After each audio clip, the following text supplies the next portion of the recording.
Meetings on top of meetings. Quick calls that never stay quick. We've been told that that's what good management looks like. But really, it's just control theater.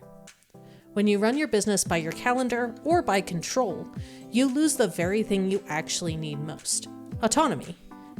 The space to think. The margin to do your best work. We've been taught that meetings equal management, that productivity is proved by how often we're face to face. But when ad hoc touch-base meetings become the default operating system, autonomy evaporates. I'm Susan Bowles, and this is Calm is the New KPI, where we solve for calm, one KPI, one bottleneck, one business at a time. Today, I'm talking with Kacie Brennell. She's a freelance project manager and a longtime geeky project management friend. We actually met about 7 years ago when I was running a big software implementation at the college where I worked, and Kacie was managing the project from the software side. So we've been project management friends for a while now. And today we're talking about autonomy in work, how software tools can help create that shift, but only if they're paired with a culture change. Because often when companies say they want collaboration, what they really mean is control. We say productivity, but what we measure is presence, not outcomes.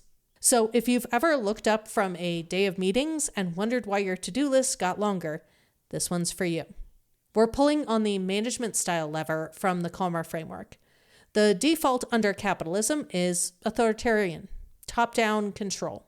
But the Calmer alternative is autonomy, encouraging people to do their own work and giving them the systems to do it. If you've tried using maybe a software tool to create autonomy, but you skipped the culture shift part, this conversation will show you what to change, in what order, and how to actually keep the margin you create.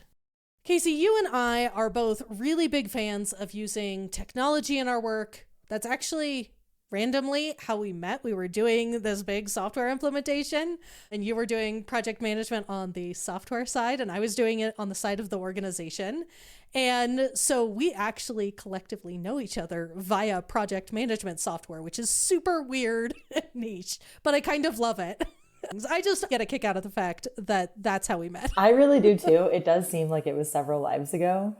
Life is coming full circle because now the main work that I'm doing now as an independent, I'm working for another software company. I'm drawing from the lessons I learned as a young 25-year-old new to the work world and remembering what not to do. That's for sure. I love that. So we are both fans and tend to evangelize using software or technology or tools to make your work easier and calmer. But why is that something that's so important to you? I have experienced the version of me that isn't calm, and it is not pretty. It really isn't. I really sent myself into a spiral, and I would call this, well, let's just call it a past chapter of my career. I'm going to fully proclaim to the world that I'm out of that chapter now. But there was a moment in time where chaos was so normalized and my nervous system was so dysregulated that I didn't even know it was dysregulated because I had nothing to compare it to.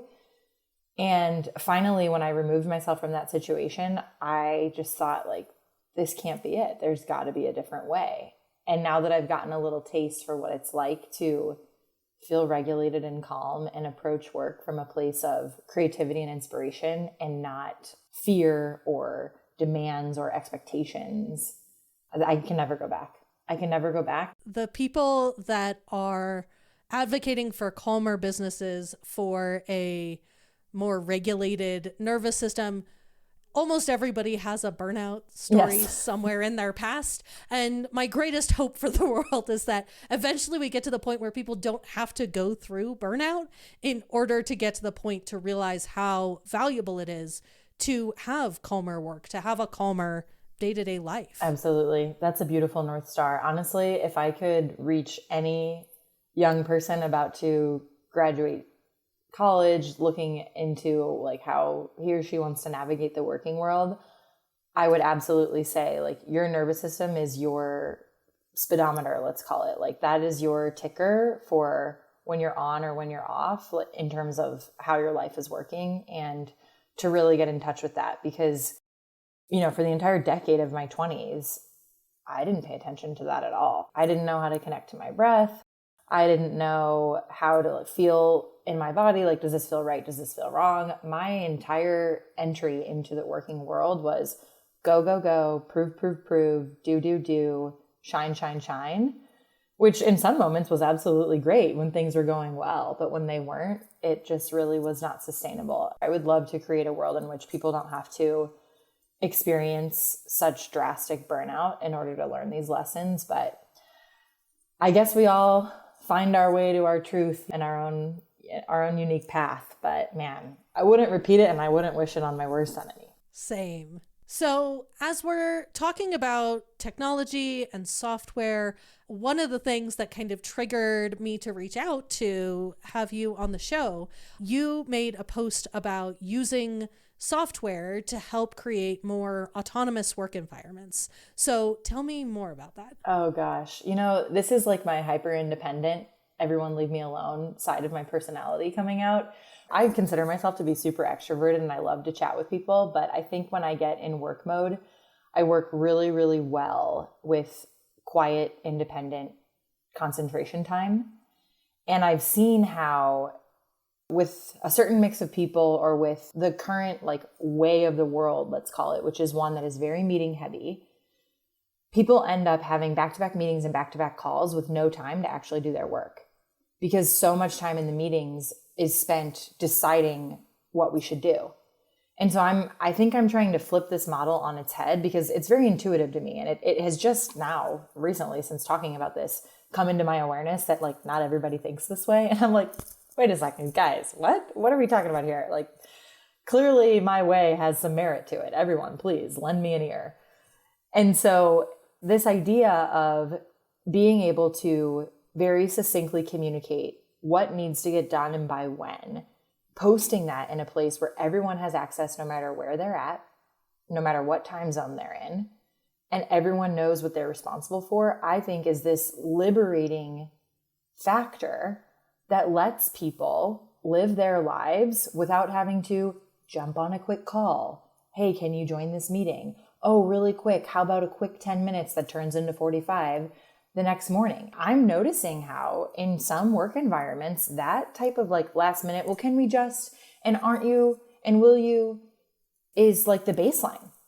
It's normal. But if we go back to talking about the nervous system and staying regulated, having a plan, agreeing to it, sticking to it, and getting into a rhythm that allows people to own their time, to own how their energy works at its best, the results are going to happen.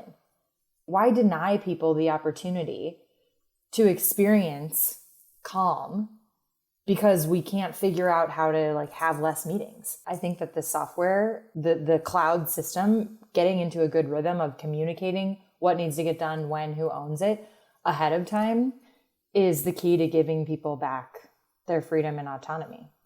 I would hope that everybody would agree with that, but I might be wrong. I mean, I think in our current hyper-capitalist society where the goal is theoretically productivity, but the interpretation of what productivity means, I think is sometimes different. I think you and I think about productivity in terms of getting real work done, but I think there are so many work environments where we are, I like the phrase LARPing our jobs, where we are live action role playing our jobs. We're pretending to do work. We're acting like we're working, that theoretically should maybe translate to being quote unquote productive. But in actuality, most of the research says that's mostly bullshit. Yeah.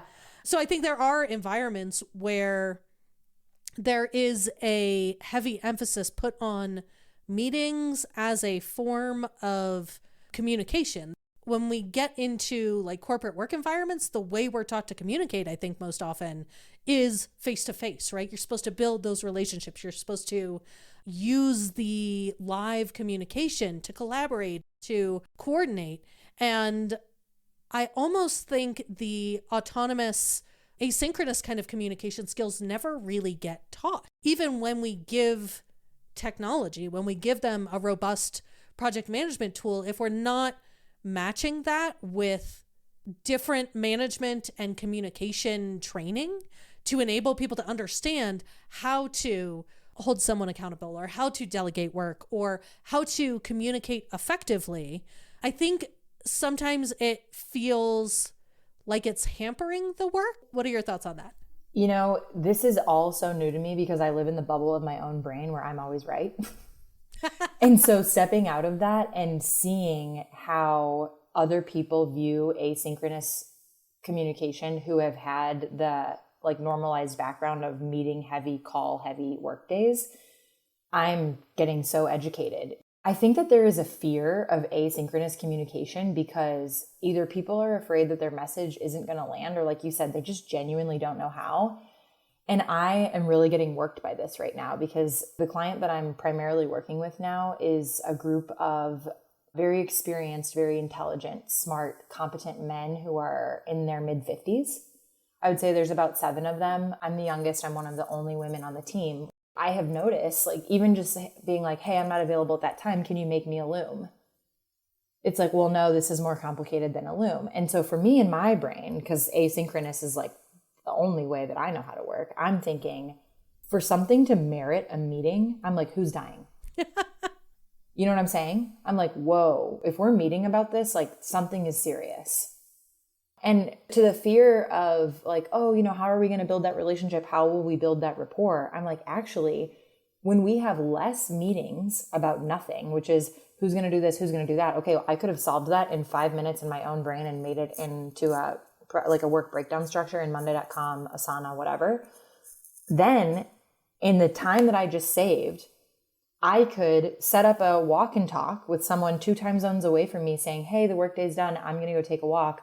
I'd love to get to know you. Do you have 20 minutes to tell me about your life and your background? And I can set up a walk and talk and genuinely get to know that person and not sit there and dread in a meeting why I'm there, why I was invited, what are we even doing or solving, and then resent the person for wasting my time. I mean, I have a very similar attitude towards meetings that you do, which is if I could avoid most meetings, I will.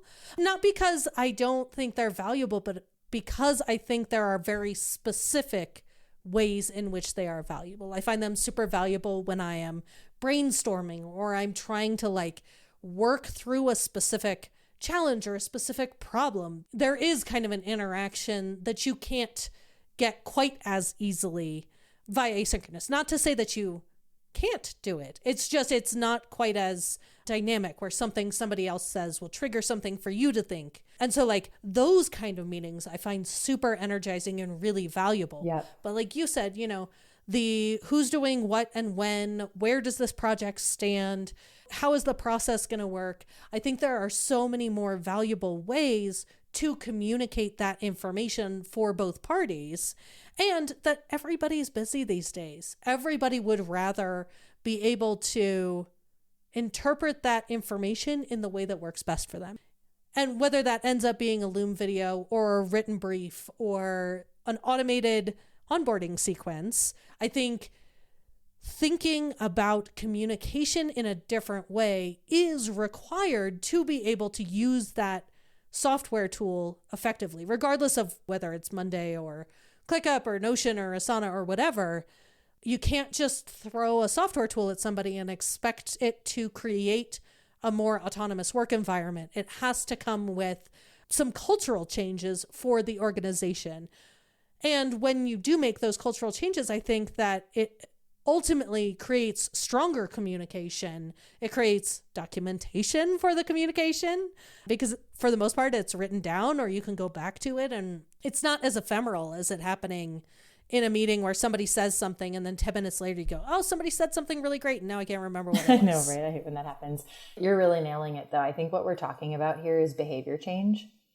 And I think what I'm feeling is the tension between generations and an entirely different way of being that results from that generational divide. And I think the way that we bridge that is with a lot of patience and a lot of compassion, an open mind and a willingness to learn. I do have a tendency to go into situations thinking that my way is the best.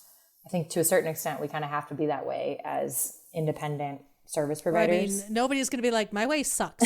Let's do it.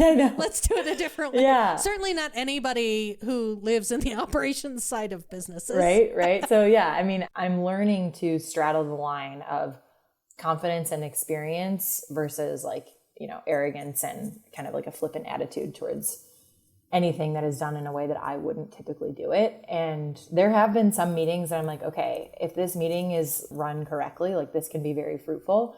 But I think what we're facing is 9 out of 10 meetings, people aren't taught how to run them. No. If we're not deciding something, if we're just chatting, we're pondering, we're philosophizing, we're also living in a day and age where most people have more than one job.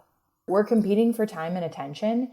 And I also wonder too, if a lot of this like return to the office, like stuff that's going on for people who have normal corporate jobs is very much like a death rattle to have control over people, like an attempt to have one last, let me get my hands on your time to make me feel important type of like ego thing.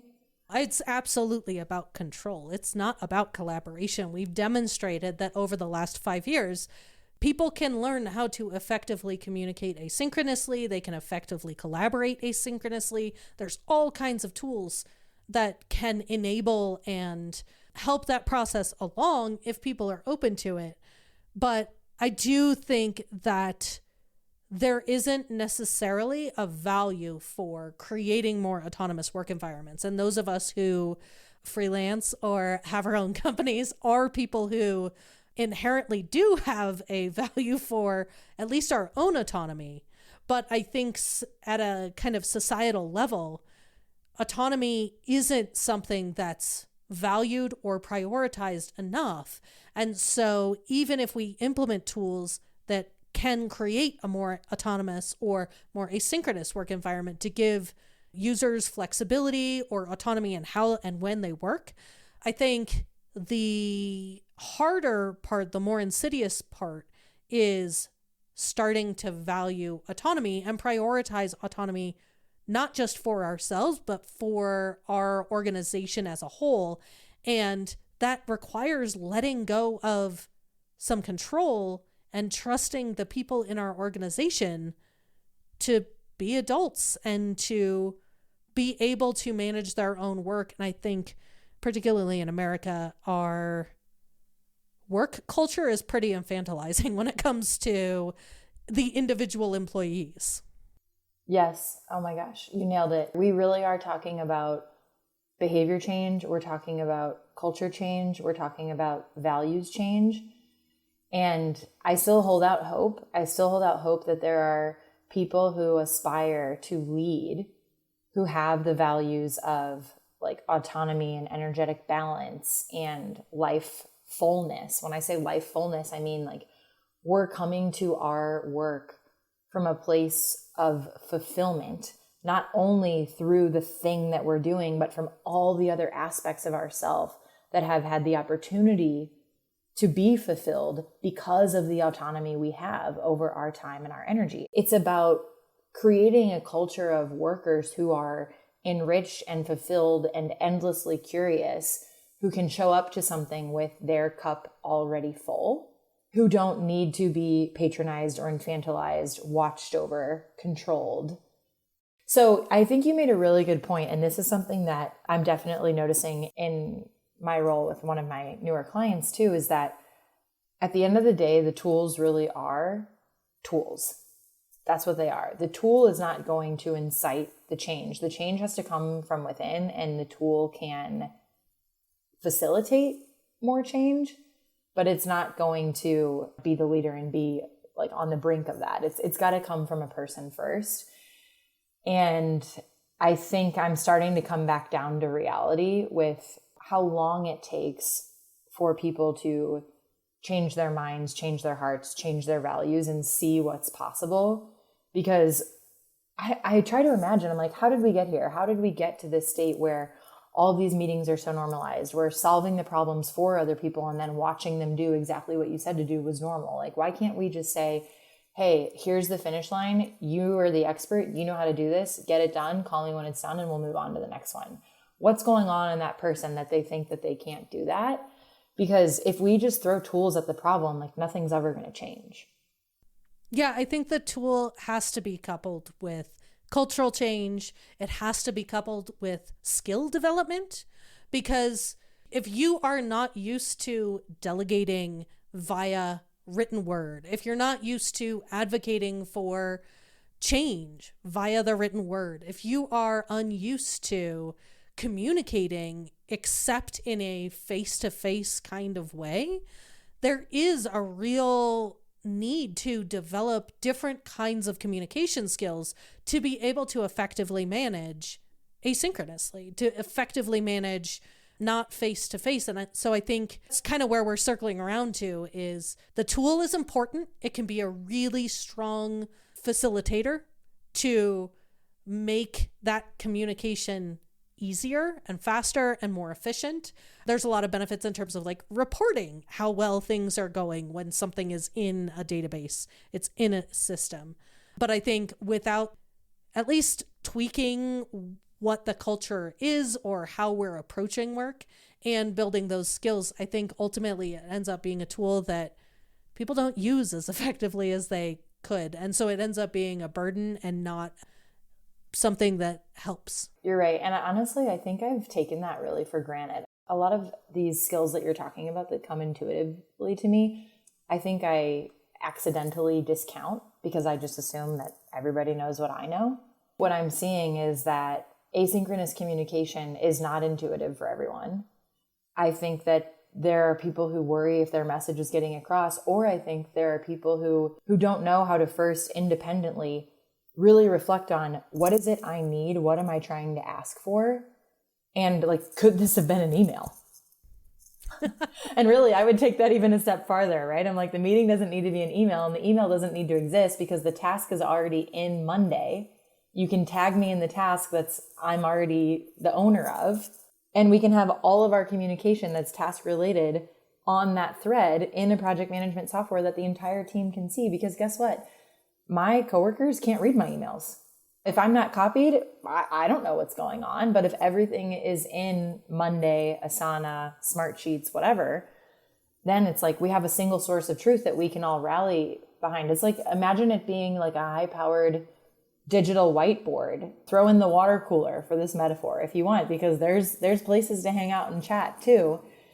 I hope that will be the norm for the future. I hope the future is now.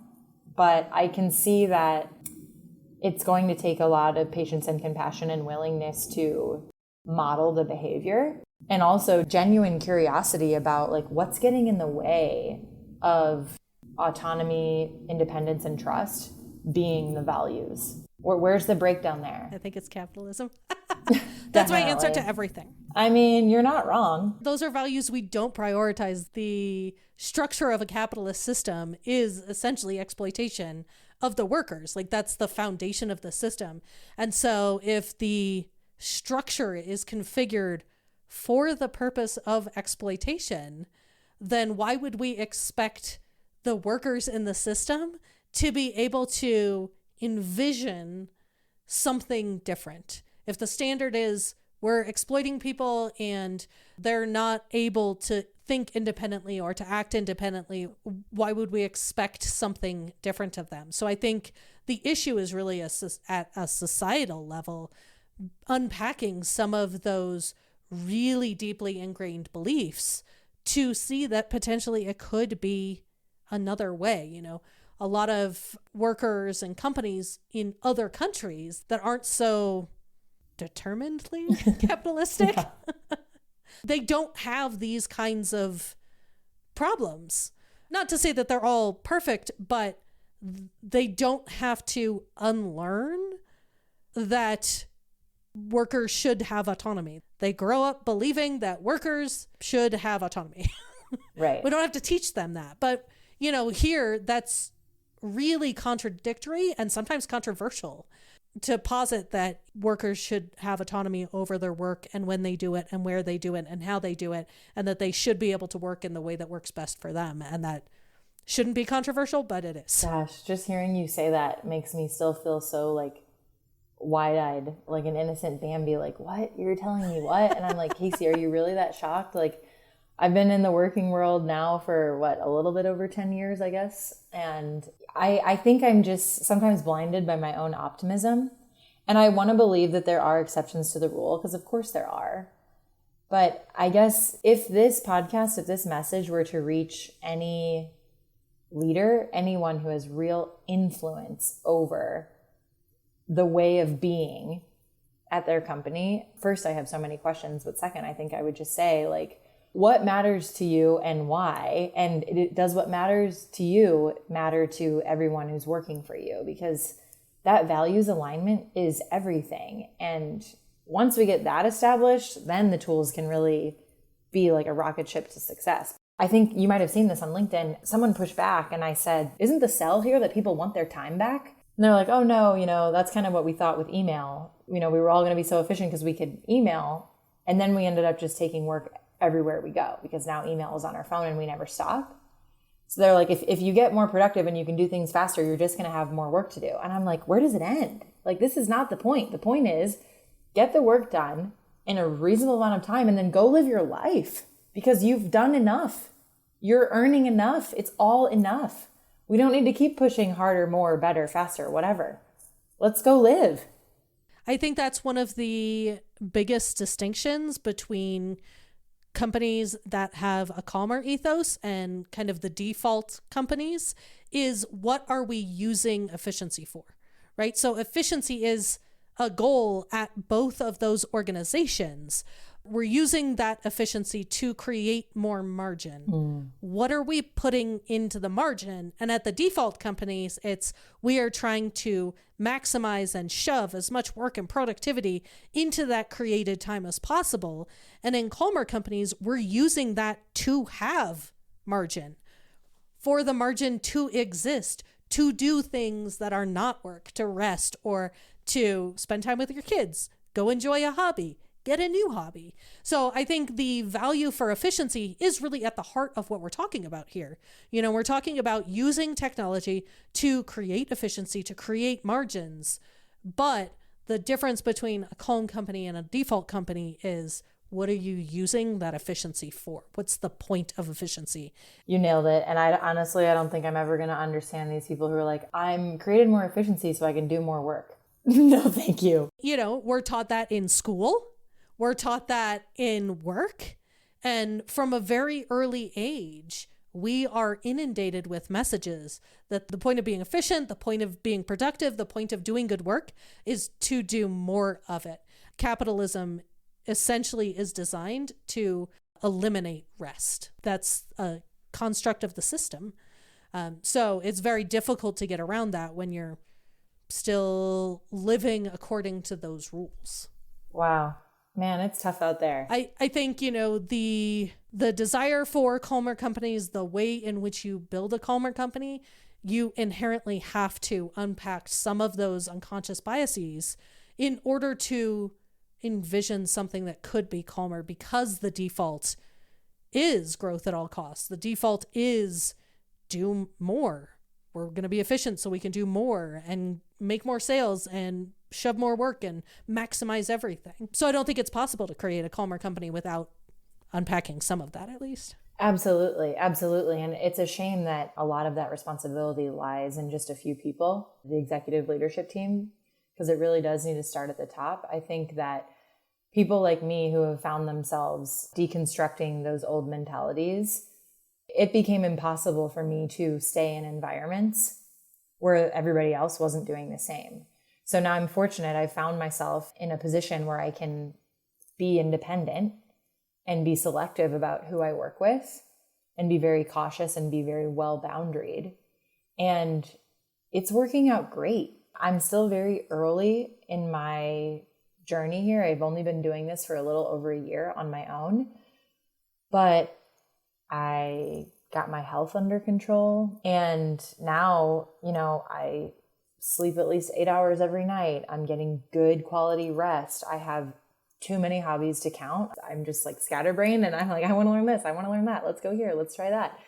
But it's so enriching. And all of these experiences that I have outside of my working hours enrich me so much that when I do sit down to do my client work, my mentality and the way I think and the energy that I come at it is one that is fulfilled and curious and not run down or resentful or begrudgingly just doing something because she has to. You know, it comes from a place of inspiration, not obligation. I wish everyone could experience this.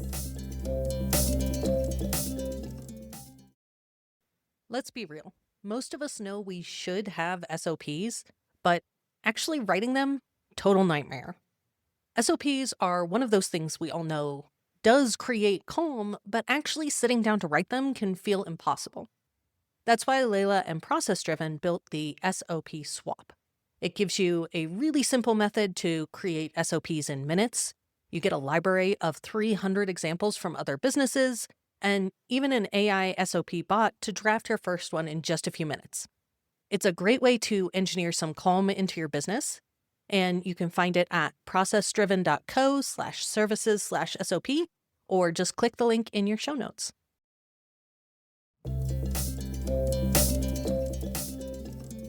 I did an interview recently with Karen Sargent. We were talking about her client report card process. And one of the items in her client report card is a reflection on how she's approaching the engagement and whether or not she feels like she's coming from a place of generosity in the engagement versus, resentment or annoyance. And she uses that as a benchmark for how well is the client engagement going and reflects on it weekly, actually, as part of her process. And I think it's so interesting that you bring it up as well, because I think so much of how we engage with clients is a reflection of how we are internally feeling. Are we run down? Are we burnt out? Are we exhausted? And sometimes that has nothing to do with the actual client engagement. It's more the environmental factors. And when we can make sure that we are taken care of, it allows us to really be in generous service to our clients. So I love that you brought that up too, because I think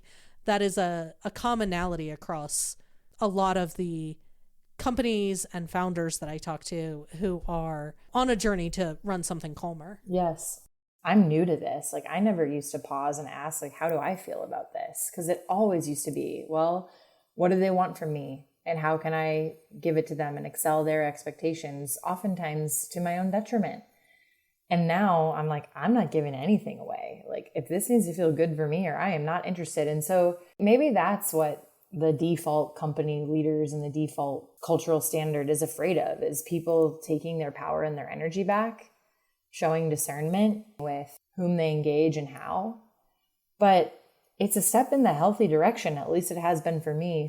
Going out on your own is really scary. And I'm fortunate because I have a lot of support. I don't know if I could have done it if I was completely on my own. But, one day I hope that we get to a point where people don't have to just go out on their own to be able to own their energy and their time and their autonomy. I would love for people to be able to experience this in traditional environments.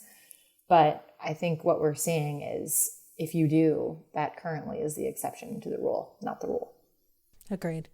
So on LinkedIn, you made a mention about codependency and perfectionism when it comes to asynchronous work styles, which was super intriguing.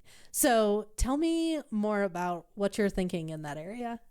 Oh, wow. Gosh, this is so good. Okay. So I understand codependency in this context as let's say manager, managee, direct report. Codependency would be the manager needing the direct report to perform a certain way so that the manager can feel worthy, she did a good job. There's a codependency there where the manager doesn't see the direct report as her own entity, her own person with her own skills, whose output or value is completely separate from that of the manager. This is just a silly example of codependency in the workplace, right? And then the perfectionism is a relentless unwillingness to make mistakes, to be caught with your pants down, to be caught maybe only getting a base hit when you promised a home run at the first at bat. I think that these two villains are very much obstacles to a calm business, because as long as you are operating in a mental state of perfectionism, you'll never pause to look at your values and think like, how can I experience a growth mindset? Because like a growth mindset and perfectionism are completely at odds with each other. You know, like you can't have one with the other. They're mutually exclusive. So as long as perfectionism is seeping its claws into your mentality and your way of being, I think experiencing calm, it's a far away goal. And then the codependency part, this I also think is a little bit of what we've been discussing thus far in this episode, is like people struggle to trust and they think they need to control because they see other people as like a reflection of their goodness. So if you're a manager, you're kind of like, well, you know, how my team performs is a direct reflection of me. So if I'm a perfectionist, I need to control everything and micromanage, because what if somebody finds out that somebody made a mistake? It's going to be on me. I think the healthy, mature, emotionally adept version of this would be like, I'm a manager. This is where I start and I end. This is where the direct reports start and end. We are separate people with separate capabilities, with separate strengths and weaknesses. I'm going to give my team what they need to know, like what's expected of them. And then I'm going to say, go do it and call me when you're done or call me when you get stuck. And then whatever happens has usually very little to do with me and everything to do with the direct reports. I did not know this 4 years ago. I didn't. And it sucks to admit this. It's one of those hard lessons that it's embarrassing and it hurts. And, you know, nobody likes to talk about the times that they really messed up, but I really messed this up as a manager, and I'm still deconstructing my internalized perfectionism, where it comes from, why I have it, what triggers it, how I project it onto other people. And those are like the supervillains of calm. They really are. I mean, I don't think it's a reflection on you or any manager, honestly, because so few supervisors get training. Almost no one gets training in how to be a good leader or how to be a good manager. The exception to that is people who have been in the military. So I got a lot of leadership training because I was in ROTC. I literally have a minor in leadership studies because that's what it translates to, is I spent 4 years learning how to be a leader. And the military does a really good job of teaching leadership strategy and styles, and at all levels of the military and in all branches. Outside of the military, I have never seen an organization do a really good job at training supervisors. They pick supervisors based on if they're good at doing their work, which is a very different skill set than being a good manager, being somebody who is really good at enabling other people to do their best work, which is essentially what a good manager should be doing. But the paradigm is not there. The training's not there. And so I think a lot of people have the same experience you have, which is, man, I really messed that up. But honestly, why would we expect you to know how to do it? It's a skill just like any other. And we all expect that by putting somebody in a leadership position, they'll know how to do it. But it's actually a skill that you have to learn just like any other. Yeah. But my toxic trait, being a recovering perfectionist, is that I would expect me to know without training, and I would expect me to hit a grand slam on the first at bat. You know, when you have more calm, you can take the time to deconstruct your codependency and your perfectionist patterns. And when you have time to deconstruct those, you can create more calm. Because now I know what to look for. Now I know where patterns came from, how they come out in work environments. And having had that negative experience before, now I know what I don't want to repeat. But I don't know what formal training people are getting outside of the military. You know, if we're reading books and we're listening to podcasts, and that's kind of like the best we can do, because there's no, you know, amazing global training on how to be a competent leader. I don't know if people are learning about the emotional side of Absolutely codependency, attachment theory, like more like therapy related topics. I don't know if people are relating those to leadership, but that has definitely been a path that I've been down for the past 4 years. I see those two things as inextricable now. Yeah, I think in order to be a good leader, a good manager, you have to have unlearned enough and know enough about you and your style and where your strengths are and where your weaknesses are, and also be able to see that in your own direct reports. Because if you're going to develop somebody's skills, you have to be able to clearly see their weaknesses and their strengths and all of those pieces. So I think there are a lot of good resources out there, but I do think it ends up being mostly left up to the individual. Or you get, one afternoon of quote unquote supervisor training that is mostly, HR legal training, not leadership training. I think one of the reasons that so many traditional work environments feel really toxic is because nobody's been taught any other way. Yeah. And, we do a great job of finding individual solutions to societal problems. That was the straw that broke the camel's back for me as a young middle manager, because, being a middle manager is already stressful enough because you have to communicate up and down and sideways and do your own work. Add to the mix that there was no training, very little support. It was a perfect disaster for failure. Like I said, I'm not proud of it. I wish I could go back and do things differently, but maybe now's my chance. But I think in that post that you referred to, I was kind of relating it back to this, call back to the office phenomenon that we're having now, where people are like, we're going to go minimum 4 days back to office. And I'm like, clearly the masses or the people in power who are calling these shots have not taken the time to address their own perfectionism, codependency, controlling patterns, I imagine, because if it were the case... Or they own corporate real estate. Probably. Oh, and that's another thing too. It's like, is everybody just trying to justify their rent? Is that what's going on? That is a huge part of it. I fundamentally believe it's about control and money, because that's pretty much what it always comes down to. Yeah, and it's a shame. It's a shame because there is a massive opportunity for people to look inward right now.